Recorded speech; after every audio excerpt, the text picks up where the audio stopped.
Hello and welcome back to the channel. Today I'd like to talk about the Psak-47 Gf4. Stick around.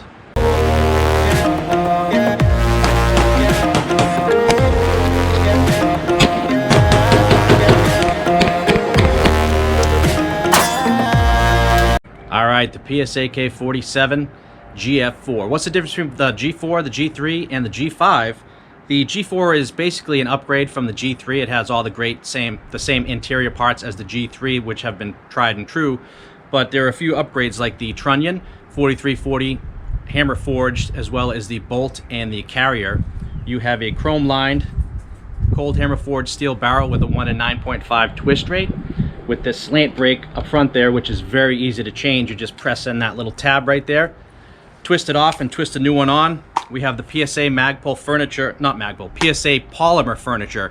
They do have a model which has the Magpul furniture available, where the stock is extendable and collapsible.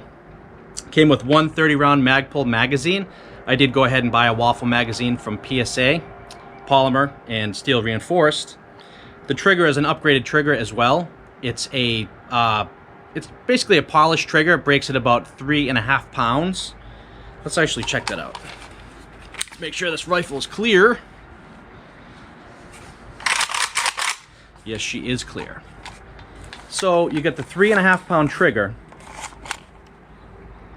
which has a little bit of creep to it, and breaks at about very light, very crisp, clean break at about 3.5 pounds. Then you've got a very audible, positive reset.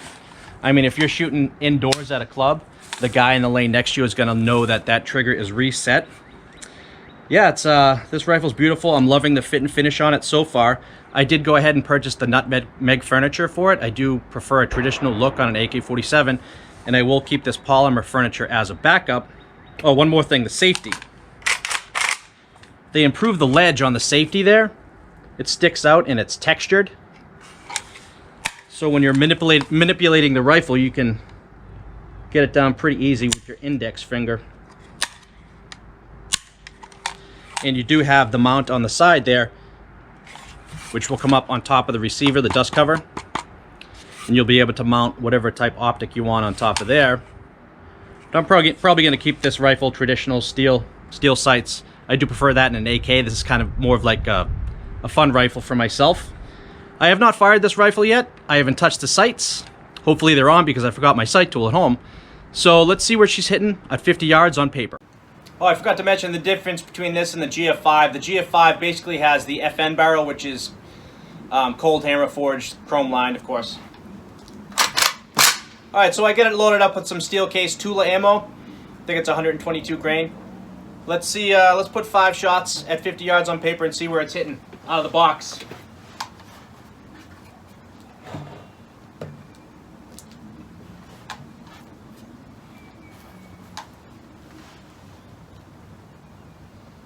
I have it at the 100-yard setting, even though I'm at 50.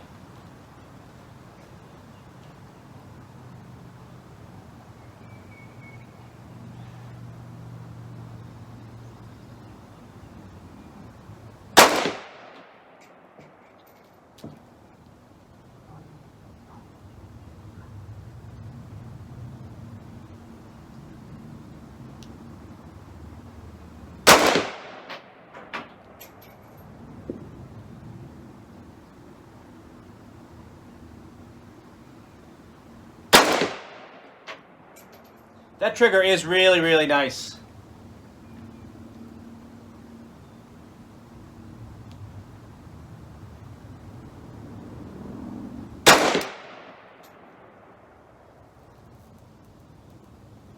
A little too much creep, but not that bad.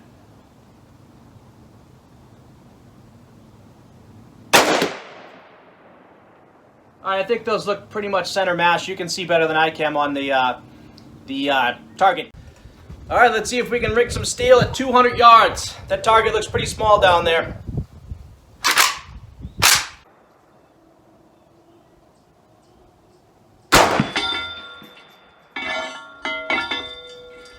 That was definitely a hit. Alright, so I got her loaded up with some 122 grain Red Army standard hollow point. Let's put her through the true test. I'm not sure what my shots look like at 200. I'm gonna have to wait till I get home to see what the footage looks like. But let's see what she'll do to some water bottles at shower distances.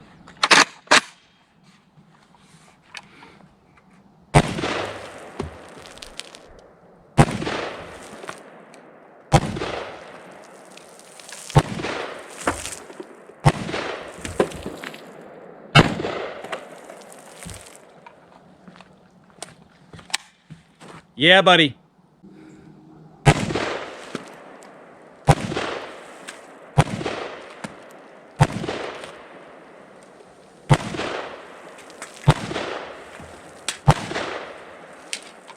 She thought she was getting away.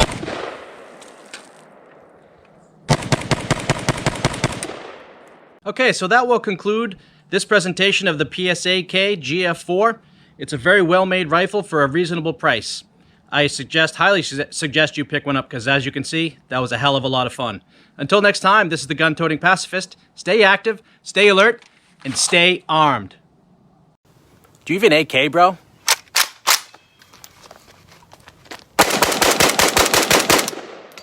Malfunction.